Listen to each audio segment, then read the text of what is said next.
Alam mo ba nitong nakaraang araw lang, sinalanta ng bagyo ang Pilipinas?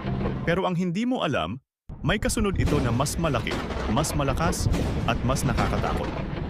Pagkatapos ng bagyong Kalmaegi, pinakanapuruhan ang Cebu. Baha, landslide, at libu-libong nawalan ng tahanan. Pero imbis na imbestigahan ang flood control sa Cebu, mas inimbestigahan ng gobyerno ni BBM. Ang Davao, alam mo ba kung bakit? Kasi di ko alam ano connect.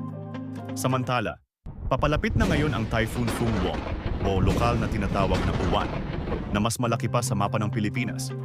Sa satellite map na ito, makikita mong papasok na siya sa Philippine Area of Responsibility, diretsyong tatama sa Luzon, habang unti-unti pang lumalakas at posibleng maging super typhoon. Kaya kung nasa Northern Luzon ka, maghanda ka na. Dahil sa susunod na ilang araw, ito na ang magiging pinakamalakas na bagyong tatama sa bansa ngayong taon.